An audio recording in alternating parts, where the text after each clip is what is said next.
Bajo la pregunta, ¿cuál es el aporte para la enseñanza y el aprendizaje de ciencias que puede proporcionar la discusión epistemológica en torno al concepto de progreso, que fue el que yo escogí?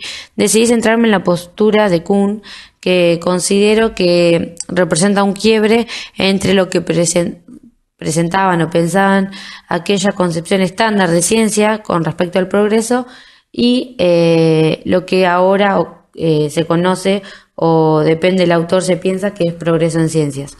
Entonces, bueno, para Kuhn el progreso se da por revoluciones científicas, por lo que es discontinuo y dinámico. Recurre a la historia de la ciencia para mostrar que esto es así, pues la misma da ejemplos del tipo de progreso. Esta postura es contraria a la posición estándar de la ciencia, en donde se considera el progreso como un paulatino acercamiento a la verdad por acumulación o ampliación de teorías. Si bien no está explícito en el mapa esta posición, considero que hay que conocerla porque fueron los primeros que se preguntaron por el progreso en ciencia y además porque fue una visión ampliamente aceptada y si está en la idea de algunos de nuestros estudiantes o mismo de los profesores, tendríamos que erradicarla porque sabemos que el progreso no es acumulativo, que no se da así. Sitúa a Popper en el medio de ambas concepciones, es decir, entre la estándar y el no estándar, no como lo hace Ricardo Gómez, que lo sitúa a Popper en la concepción estándar. Es un poco injusto esa distinción porque Popper, si bien sigue buscando un método científico y la distinción entre ciencia y pseudociencia, él se da cuenta de que la inducción es una forma inválida de razonamiento, que la observación está cargada de teoría y que el progreso, no es acumulativo. Él dice que se aspira a acercarse a una verdad objetiva que se propone como ideal, pero mediante el método de ensayo y error o de conjeturas y refutaciones. Kuhn se refiere al progreso como la evolución en la capacidad de resolver problemas y plantea que existe un progreso en ciencia normal que es acumulativo dentro del mismo paradigma en donde se lleva a cabo el trabajo teórico experimental necesario para que el paradigma se compagine con la naturaleza en un grado cada vez mayor. Gracias a su confianza en la adecuación de un paradigma, los científicos pueden dedicar sus energías a intentar resolver los problemas que se presentan dentro del paradigma. Como Popper es contemporáneo a Kuhn, se produce un interesante debate en este punto que es necesario conocer para decidir qué postura tomar de acuerdo a la idea de ciencia que nosotros tengamos. Popper asume que ese tipo de progreso, o sea, en ciencia normal, es acrítico e incluso peligroso para la actividad científica. Porque dice que no se aceptan los paradigmas de forma ingenua y no se someten a procesos de conjetura y refutación permanente. En mi opinión, Popper es un poco extremista al considerar un peligro aceptar las bases de un paradigma, ya que no se puede estar dudando de todo, por ejemplo, para generar un aporte teórico o resolver ejemplares. En el aula lo que yo pienso es, bueno, con los chicos podemos probar que los ángulos interiores de un triángulo suman 180, pero no podemos demostrar todos los teoremas de geometría que vamos a enunciar, porque o faltan conocer algunas cosas o las demostraciones no son propias para el año, digamos, que estamos dando el contenido. Entonces, bueno, hay cosas que como estudiantes hemos tenido que aceptar y bueno, y nuestros alumnos tendrán que aceptarnos a nosotros, nos deberán creer en ese sentido de, si bien queremos promover alumnos críticos, bueno, en algún punto tendrán que aceptar algo que nosotros decimos, confiando, digamos, en nosotros. De todos los debates sabemos que pueden concluir en un consenso o no. Consenso es una palabra que yo tomé del falsacionismo sofisticado de Lácatos, en donde decía, bueno, ya ahora los enunciados básicos no van a ser los enunciados observacionales, sino que van a ser, o sea, que el núcleo duro de los programas de investigación científica o PIC van a ser consensuados por la comunidad científica. Para mí es importante la palabra consenso porque me parece antagónico hablar de algo preestablecido, enunciado por quien tenga la autoridad, lo que en el aula podría ser un profesor que dice verdades incuestionables que distorsionan la idea de ciencia que debemos proyectar en nuestras prácticas. Yo considero que si no hay consenso no significa que no haya progreso, porque en términos de Lácatos serían PIC rivales que conviven y obviamente pueden convivir y pueden todavía generar búsqueda de más argumentos o fundamentos para probar que uno es mejor que otro en algún aspecto, aunque sea.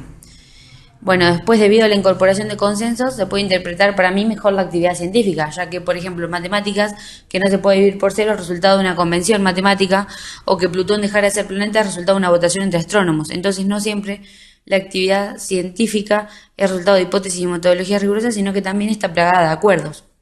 En el debate podría notarse el error, dado que allí, mediante la oralidad del individuo, entra en juego sus concepciones previas y los fundamentos que aporta para defender su postura.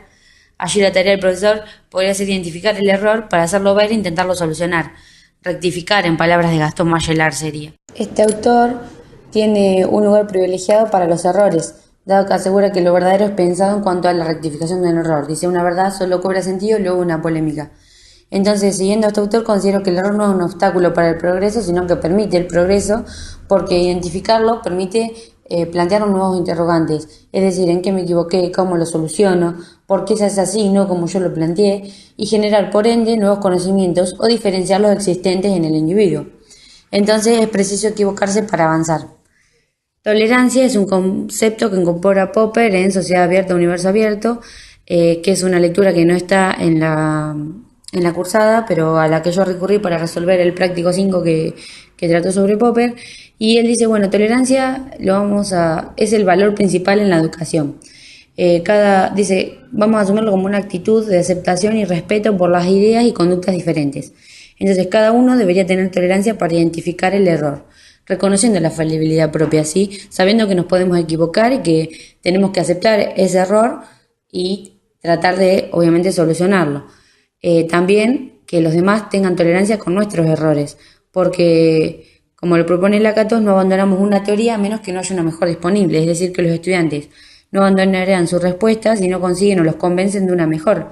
Además, en el falsacionismo sofisticado se habla de evolución, es decir, del tiempo que necesita dicho cambio para llevarse a cabo, que como todos sabemos no es inmediato ni semejante en todos los individuos, ¿no? Entre todos los estudiantes. Entonces, bueno, tener tolerancia ahí como profesores o también los mismos compañeros con alumnos que por ahí les pueda llevar más tiempo que otros, entender en dónde se equivocaron, por más que nosotros digamos, bueno, acá te equivocaste. Para el estudiante, muchas veces darse cuenta de que está equivocado es difícil, entonces te lleva un tiempo y bueno, ser tolerantes con ese tiempo. También tener tolerancia para el progreso por los tiempos que muestra la historia de la ciencia. Si le llevó años a la humanidad incorporar los números negativos, ¿por qué vamos a pretender que un estudiante de la escuela secundaria en un mes sepa sumarlos, restarlos, multiplicarlos, dividirlos sin problemas? Es obvio que va a traer complicaciones. También, para hablar un poco de los conocimientos, están contextualizados por la historia de la ciencia y muchas veces en el aula se descontextualiza de tal modo que resultan en unidades conectadas, minadas de ejercicios que hacen perder el sentido a la matemática o a cualquier disciplina científica que se enseñe de ese modo. Como la concepción no estándar muestra, el conocimiento surge en respuesta a preguntas planteadas en la sociedad, en la comunidad científica, en cualquier ámbito. Entonces, por ejemplo, yo recuerdo que basado en la socioepistemología se proponen secuencias didácticas que recurren a las prácticas sociales que le dieron origen al contenido a enseñar, para llevarlo al aula. Entonces considero que no es la única forma, pero que se encuentra en la historia una fuente inagotable de problemas a la cual podríamos recurrir como profesores, que generaría seguramente mayor interés que una lista de ejercicios. Y así evitar obviamente la pérdida de sentido de los contenidos, no darlos tan descontextualizados ni desconectados, porque si no es como que terminó función cuadrática, ahora empieza funciones polinómicas y cambié de tema, no tiene nada que ver una cosa con otra y no es así. O lo mismo que estudiamos geometría y entonces no podemos estudiar álgebra, estamos estudiando geometría y si sabemos que en la matemática no se da así. También con respecto al sujeto, darle el lugar que merece para construir el conocimiento, identificando los conocimientos previos que pueden obstaculizar dicho aprendizaje, ¿no? También, como propone Feyerabend, que los estudiantes aprendan a convivir con el error para poder progresar. Él propone una teoría del error, ¿no? Dice, mostrar la heurística, o sea, las posibilidades de inventar o de poder salir del error, ¿no? Que se les ocurran cosas nuevas a los chicos para poder, solucionar eso. Y como profesores también ser conscientes de cuándo es un error y cuándo es una respuesta incompleta o ser cuidadosos de que no sea una respuesta diferente que nosotros no hayamos identificado y que no por eso es erróneo, o sea, es solamente diferente. Entonces, bueno, eso, saber qué vamos a considerar un error. Y bueno, y también para hablar un poquito de Laudan, decir que Laudan comparte con Kuhn la idea de que el progreso se ve en la capacidad, digamos, de resolver problemas. Y creo que terminé con todas las relaciones de mi mapa.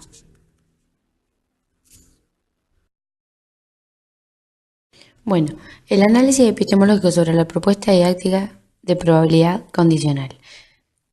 Esta propuesta didáctica está orientada a alumnos de cuarto año de la escuela secundaria, basada en el marco de teorías de situaciones de Brousseau, con el fin de introducir y profundizar el estudio de la probabilidad condicional como lo propone el diseño curricular vigente. Se propone como situación fundamental el problema de Montiel, que más adelante lo voy a comentar, y se consideran tales conocimientos previos que son necesarios, digamos, para la solución esperada. Para hablar un poquito, una breve historia, digamos, de la probabilidad, el desarrollo inicial de la probabilidad está asociado a los juegos de azar. Los juegos de azar datan de 1800 a.C., porque se encontraron tablas en donde marcaban, digamos, los resultados de esos juegos. Pero también se resolvieron otro tipo de problemas, como por ejemplo de demografía. La pregunta del millón sería: ¿qué pasó desde el 1800 a.C. hasta el 1500 o el siglo XVI, en donde Girolamo Cardano recién comienza a dar inicio a la teoría de la probabilidad, con cálculos, como lo hace también Galileo Galilei, de probabilidades numéricas? Girolamo Cardano dice que era un muy buen jugador y lo que escribe es un libro o un manual para jugadores sería. Él no habla de probabilidades en este libro, pero sí de mayores posibilidades. Te dice, bueno, si tirás después de tantas veces tenés mayores posibilidades de ganar así o de tal otra forma. Galileo Galilei lo que hace es listar las 216 formas que se pueden tirar con tres dados, ¿no? Que se puede obtener con tres dados. Otros sitúan al inicio de la probabilidad entre la correspondencia de Pascal y Fermat en la década de 1650. 1654 para ser más específica. Acá sí ya se hace mención, digamos, más a lo que sería probabilidad numérica. También hay aportes de Eugene, Bernoulli, Laplace, de Moivre, Valle, Simpson, Gauss, Comorro, entre otros. Están ordenados cronológicamente y son los que yo consideré que realizan algún aporte destacable para ponerlo. Igual hay un montón más que también realizan un montón más de aportes, pero bueno, son varios para hablar de ellos. ¿Por qué esta tardía conceptualización? Esto que yo me preguntaba hace un instante.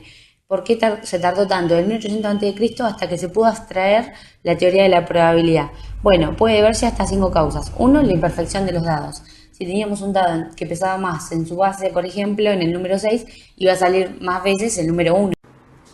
Esa es la primera causa. La segunda, barrera de tipo religioso y moral. Es decir, antes cuando se tiró un dado y salía 2, se creía que esa era la voluntad de los dioses. Entonces yo como humano, ¿cómo iba a pretender adivinar o anticiparme a la voluntad de los dioses? Ese era un tipo de barrera. También la ausencia de una álgebra combinatoria, sin embargo, está muy criticada porque esto no frenó ni a Galileo ni a Girolamo Cardano. También la obsesión por el determinismo, que esto sigue hasta nuestros días, que bueno, como interviene el azar no se puede determinar, o sea, tiramos un dado y sabemos que puede salir del 1 al 6 cualquier número, pero hasta que no lo tiramos no lo sabemos. Entonces esto de que nos asusta lo desconocido, lo que no podemos determinar, y por eso no lo estudiamos. Y lo cierto es que recién en el siglo XVIII entra en auge la idea de que podemos prescindir de Dios para explicar el funcionamiento del mundo, y es ahí cuando la teoría de la probabilidad empieza a emerger como la conocemos en nuestros días. Las definiciones que me encontré de probabilidad, estas son dadas por Carmen Batanero, que es una investigadora de la Universidad de Granada, España, y ella da estas 5 definiciones de probabilidad. La primera es la intuitiva, que obviamente no se enseña, pero está presente siempre en niños y en personas que nunca han estudiado probabilidad. También en personas que sí hemos estudiado probabilidad en algún momento de nuestras vidas, la primera respuesta que tenemos frente a un problema de probabilidad es intuitiva. Nos hace opinar, y acá cito a Gastón Bachelard, porque la opinión piensa mal. Entonces, si tenemos respuesta para todos, no nos problematizamos y no tenemos necesidad de recurrir a la teoría de la probabilidad. Y en realidad hay que demostrar que la intuición se equivoca. Y en este problema que yo planteo proponer para esta propuesta, se muestra claramente que la intuición piensa mal. La clásica, que es, o laplaciana, es dada por Laplace en 1814 y es el cociente entre casos favorables sobre posibles. ¿Qué pasa con esta definición? Ya en la época de Laplace se probó que tenía circularidad en sus demostraciones, es decir, no se podía demostrar. Además, se aplica solo a sucesos equiprobables. Lo que Bernoulli le decía o le criticaba a Laplace es, bueno, la equiprobabilidad no va más allá, no va mucho más allá de los juegos de azar, es decir, no es aplicable. Entonces surge la definición frecuencial o objetiva, muchos lo llaman, que es, bueno, si yo repito n veces un experimento en las mismas condiciones y anoto, digamos, la frecuencia que tiene de ocurrir ese suceso, entonces voy a estabilizarme en un punto cuando el n sea muy grande y esa va a ser mi frecuencia, mi probabilidad objetiva. Esto es la idea que tiene Bernoulli. Von Mises la define como el límite, bueno, cuando n tiende a infinito, de la frecuencia relativa, ¿no? ¿Qué pasa con esta definición? De vuelta, ¿qué pasa si no podemos repetir el experimento en las mismas condiciones? O cuando es un n muy grande. Estas son cosas que se planteaban y además en la vida real, digamos, no se pueden repetir los experimentos n veces en las mismas condiciones. Entonces no es aplicable a otras áreas, digamos, que no sean puramente matemáticas. Además, si no existe el límite, no podemos decir nada de la probabilidad de ese suceso. Surge entonces la subjetiva, dada por el reverendo Bayes, como el grado de creencia que tenemos de un suceso. Aquí se utiliza el teorema de Bayes o la regla de Bayes y se usa mucha probabilidad condicional, porque es de las condiciones que nosotros conocemos y el conocimiento que tenemos, digamos, como individuo, por eso es subjetiva, de la probabilidad de que ocurra un suceso o no. Es decir, si ocurre el 100% y si no ocurre 0%.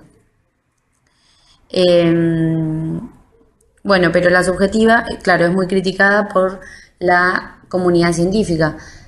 Dicen, bueno, si es subjetivo, entonces no sería científico. Pero la subjetiva es muy aplicable a otros ámbitos, por ejemplo, en medicina para diagnosticar y también en economía. Pero esas son dos de las múltiples aplicaciones que tiene. Y la axiomática dada por Komolrov en 1933, es decir, no hace tanto, que es la teoría formalizada donde recurre a la teoría de conjunto y la teoría de medida. Bueno, el problema con el azar y otros conceptos. Dado que la teoría de la probabilidad involucra conceptos que se usan en la vida cotidiana, estudié cuáles de ellos tienen mayores complejidades o complicaciones en los estudiantes y me encontré con que la primera complicación frente a los estudiantes es la imposibilidad de dar una definición determinista del azar. Que ellos no puedan determinar qué va a pasar cuando tiran una moneda sabiendo que puede salir cara o seca, pero que si no la tiran no saben qué sale. Es el primer conflicto, digamos, que tienen los estudiantes con esto de estudiar probabilidad. No poder definirlo de antemano. También esto es eso que hablaba de los sucesos excluyentes son dependientes. Y muchas veces, como excluir en la cotidianidad significa separar, se piensa en sucesos independientes. Y la verdad es que si un suceso excluye la posibilidad de que ocurra el otro, es obviamente dependiente. También interpretar sucesos independientes en el lenguaje cotidiano, esto es, si yo entiendo que independiente es separado, puedo pensar que dos sucesos son independientes si solo si pertenecen a diferentes experimentos y en realidad pueden pertenecer al mismo experimento y ser independientes. También confundir probabilidad conjunta con condicional y no discriminar entre el suceso condición y el condicionado, que esto se denomina falacia de la condicional traspuesta. ¿Qué pasa con los profesores y la enseñanza de la probabilidad? Lo que encontré en investigaciones de Carmen Batanero es que entienden a la probabilidad como una parte secundaria de la matemática, que solo se interesa por los juegos de azar y en otros casos como aplicación de teoría de conjuntos. Entonces, si se interesa por los juegos, no lo doy que jueguen en la casa, en la escuela se viene a aprender. Y si es una aplicación de la teoría de conjuntos, bueno, la teoría de conjuntos ni se menciona actualmente en el diseño curricular, no hace falta que lo estudiemos.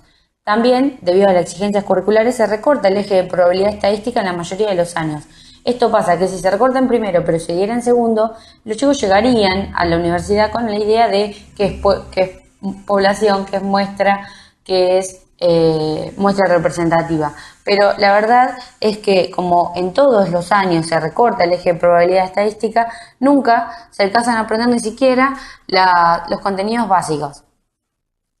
Las medidas, por ejemplo, de tendencia central o de dispersión, eso no se estudia en ningún año en general, en ninguna escuela. Entonces, bueno, lo que yo me pregunto es, ¿por qué se recorta ese eje? Puede ser por lo primero que mencioné, de que entienden la probabilidad como algo secundario los profesores, o puede ser, y lo puse en pregunta porque es una aseveración mía, la formación podría ser insuficiente. Yo con esto hago, digamos, una crítica a mi formación como profesora, porque si yo reconozco mi formación, yo no tengo la misma seguridad frente a una función que frente a un problema de probabilidad. ¿Por qué? Porque yo, mientras que tengo 3 análisis matemáticos y 3 álgebras, tuve una materia de un cuatrimestre en donde vi contenidos comprimidos, digamos, de probabilidad estadística, y una de geometría con regla y compás, que también abarca construcciones, no es que se ven todos los cuerpos geométricos, todas las figuras geométricas, o bueno, también aquellos que no lo son.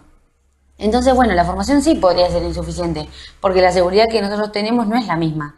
También esto de qué definición de probabilidad doy. Como vimos anteriormente, hay 5, o bueno, 4 si dejamos de lado la intuitiva, definiciones de probabilidades que, bueno, yo bueno, puedo dar la subjetiva porque es la más aplicable, pero está criticada por la comunidad científica. Entonces doy la frecuencial, pero no conocen el límite, o no lo puedo repetir, si no es un experimento repetible no lo puedo utilizar.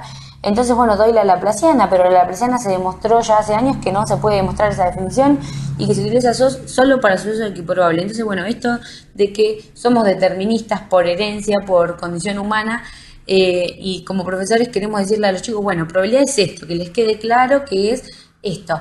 Y no lo podemos hacer porque realmente no hay un consenso en la definición de probabilidad. Entonces, bueno, la situación que yo propongo es, imagina que estás en un concurso y se te ofrece elegir entre 3 puertas. Detrás de una de ellas hay un auto y detrás de las otras 2 cabras. Elegís una puerta, digamos la número 1, y el presentador, que sabe que hay detrás de las puertas, abre la otra, digamos la número 3, que contiene una cabra. Entonces te da la opción de cambiar la elección preguntándote, ¿no prefieres escoger la número 2? Considerando que ganás el concurso cuando seleccionás la puerta que contiene el auto. ¿Cuál sería la opción que elegirías? ¿Quedarte con la puerta inicial, cambiar tu elección o es irrelevante? Justifica tu decisión. Bueno, la solución puede ser analítica y bueno, y está explicada, o sea, definir los sucesos: A, elegir la puerta inicialmente con el auto; B, elegir inicialmente la puerta con la cabra; o G, ganar el auto. Entonces, por unas pequeñas, digamos, maniobras de teoría de conjunto, yo puedo saber que G, o sea, ganar el auto, sería ganar si elegí inicialmente la puerta con el auto, es decir, ganar intersección A, o por eso unión, ganar si elegí inicialmente la puerta con la cabra, por eso intersección B. Y yo sé que el suceso A con el suceso B son mutuamente excluyentes. Esto significa que la intersección es vacía y que la unión es el espacio muestral. Porque son las dos opciones, o puedo elegir inicialmente la puerta con auto o la puerta con cabra. Si lo uno es todo y si lo interseco es vacío. Entonces la probabilidad de ganar es la probabilidad de todo esto, que eso es igual a la probabilidad de ganar intersección A más la probabilidad de ganar intersección B menos la probabilidad de la intersección entre G, A y B. Pero ¿qué pasa? Como ya A intersección B es vacío, al intersecarlo con G sigue siendo vacío y la probabilidad de vacío es 0. Por eso nos queda que, bueno, si definimos la probabilidad de intersección como la probabilidad condicional por P de A más la probabilidad condicional de G con B por P de B, y sabemos que la probabilidad de A es 1/3 y la probabilidad de B es 2/3, porque bueno, hay 2 cabras y un auto, el jugador que no cambia tiene la probabilidad de ganar, dado que eligió la puerta inicialmente con el auto, de 1, y la probabilidad de ganar, dado que eligió inicialmente la puerta con la cabra, de 0. Por lo tanto, la probabilidad que tiene de ganar, si reemplazamos en la probabilidad de G, digamos, es 1/3. Ahora, el jugador que cambia, ¿qué pasa? Tenemos la probabilidad de ganar dado que eligió inicialmente la puerta con auto. Si él cambia, pierde. Entonces es 0. Y la probabilidad de ganar dado que eligió inicialmente con la cabra es de 1, porque bueno, le muestran la otra cabra y si cambia, gana el auto. Por lo tanto, la probabilidad que tiene de ganar, si lo reemplazamos, es de 2/3. También la solución puede ser por diagrama de Albert, que se ve claramente en la imagen, que da gana auto, gana cabra, gana auto, es decir, 2 de 3, el que cambia. O la solución experimental, y ahí es donde pienso incorporar el uso de las TIC, que muestran la actividad científica del presente que se omite en las aulas. En cualquier box de investigación hay una computadora, el uso de una simulación, de una planilla de Excel, de un Word, y en el aula ni siquiera se mencionan todas estas posibilidades, digamos, que tenemos de utilizar. Entonces, bueno, tengo una simulación para mostrarles, una planilla de cálculo que se podría crear conjuntamente con el profesor de informática de dicho año y un video que hace más real este problema, que no es un problema que yo pienso que, bueno, en Humedonia llueve 2 días y un día hay sol, dado que llovió ayer, ¿qué probabilidad de que haya sol mañana tengo? Si bien se usa probabilidad condicional, no es un problema relevante para resolver para los estudiantes porque sabemos que el clima no se comporta así, es variable. Entonces, bueno, las conclusiones que yo arribo son las siguientes. La primera es ser consciente de que las concepciones previas de los estudiantes suelen ser un obstáculo para el aprendizaje. En este punto entran en juego el papel de los debates y consensos que hablé en el mapa. Claro es que si existen diferentes concepciones sobre lo que es el azar o independencia, por ejemplo, se deberán consensuar en el aula. A través del análisis acerca de la construcción histórica de la teoría de probabilidad, se puede decir que existen dificultades para consensuar una noción lo más funcional posible de probabilidad. Sea cual fuere la definición de probabilidad adoptada para dar respuesta al problema, dar a conocer que existen otras y que cada una de ellas tiene diferentes alcances y limitaciones. Es decir, en mi caso, elegir la subjetiva. Bueno, decirles que hay otras que se pueden utilizar o que el cociente de casos favorables sobre posibles se puede utilizar, pero solo en donde el experimento tenga sucesos equiprobables, si no, no. Entonces, bueno, esto me hace recordar también al temple del cual hablaba Popper. Si yo digo, bueno, va mostrando su temple, esta teoría, o sea, yo uso la definición de subjetiva, pero bueno, o la frecuencial, sirve, pero hasta acá. Cuando ya no se puede tener límite o no se pueden repetir los experimentos en las mismas condiciones, no lo puedo hacer más. Entonces, bueno, darle a conocer a los chicos que no es que no sirve esa teoría o esa definición, sino que se utiliza, pero en algunos, claro, en algunos problemas. También esto incluye el uso de las TIC para reconocer la solución experimental, entre ellas las simulaciones que permiten al alumno un aprendizaje interactivo al recrear la experiencia a través de su ordenador. Resulta un recurso innovador, creo, que generaría mayor interés y podría tratarse hasta de un proyecto conjunto con el profesor de informática en dicho año. Notar que el problema es real, que está contextualizado y observar los diferentes ámbitos de aplicación. Entonces, videos en YouTube, que el profesor de la película 21 Blackjack se lo proponga a un estudiante para después hacer saltar la banca de un casino. También el presentador Monty Hall y su programa televisivo Lex Michael, que es Vamos a hacer un trato, que es estadounidense, en donde le propone al concursante, digamos, elegir entre las puertas y de ahí surge el problema, que es planteado por Selvin en 1975. También interpretar los resultados obtenidos, entendiendo que son el resultado de un modelo probabilístico y matemático, que no describe la realidad, sino que intenta ajustarse a ella. ¿Qué puede pasar? Que en la simulación, o los chicos jugando digan, ay, profe, pero yo cambié de puerta y no gané. Y bueno, pero vos tenías más probabilidades de ganar cambiando de puerta, por eso interviene el azar, porque vos no sabés qué va a pasar. Vos, obviamente, te comportás como tu modelo probabilístico dice, si vos cambiás tenés más posibilidades de ganar, pero no significa que ganes. Entonces entender esto, de que el resultado no representa, o lo mismo si es una solución experimental y no nos da 0,3333 periódico o el 33% de probabilidad de perder dado que no cambio de puerta y me da 37 o me da, no sé, otro valor, bueno, entender que yo lo hice, no sé, 5 veces, jugué 5 veces, pero yo voy jugando cada vez más, ahí sí se va estabilizando, digamos, esa frecuencia y se puede introducir ahí también la definición frecuencial. También como profesor reflexionar sobre los posibles errores para adelantarnos a ellos e intervenir de manera certera en los debates, sin generar confusión, sino problematización en los estudiantes. También que el azar y la probabilidad están lejos de ser nociones intuitivas y su comprensión suele ser limitada. Hay que mostrar que la intuición se equivoca, como en este problema. En general todos te responden, bueno, da lo mismo, profe, es un medio, porque total tenés 2 puertas y un auto, si cambiás, si te quedás con la misma, tenés la mitad de posibilidades de perder o de ganar. Bueno, hay que mostrar que no, que acá en este caso cambiar conviene. También es importante introducir la probabilidad condicional como base de la concepción subjetiva, esto creo yo, porque dicha concepción aparece implícitamente en las orientaciones curriculares y tiene una aplicación mucho más general que los otros enfoques de la probabilidad. También la propuesta introducida a través de un problema se justifica ahora, no solo desde la didáctica y la psicología, sino también desde autores de la epistemología, dado que para la concepción no estándar el conocimiento surge en respuesta a problemas, esto que decía en el mapa, de que pueden ser problemas planteados en la sociedad, en la comunidad científica, pero son problemas al fin. Se revalida también el lugar del error en la propuesta desde la postura epistemológica de Bachelard, entendiéndolos como parte del proceso de aprendizaje necesarios para avanzar. Conocer también los posibles errores nos hace ser tolerantes con los mismos. Es decir, si yo estudié y vi que se equivocan mucho en los sucesos independientes, entonces voy al aula y los chicos se están equivocando en los sucesos independientes, me hace a mí ser más tolerante, porque yo ya sabía que eso iba a pasar. Me anticipé y pude ser consciente de que eso iba a pasar y también ver cómo solucionarlo, ¿no? Cómo salir de ese problema. Y también, bueno, tener en cuenta que las diferentes definiciones de probabilidad o las diferentes formas de resolver el problema que mostré podrían no generar consenso en el debate y no por eso no significa, no representa un progreso. Al contrario, yo creo que se podría emprender la búsqueda de nuevos fundamentos para probar que una postura es mejor a otra o superior en algún aspecto, aunque sea. Entonces, bueno, y la bibliografía. Y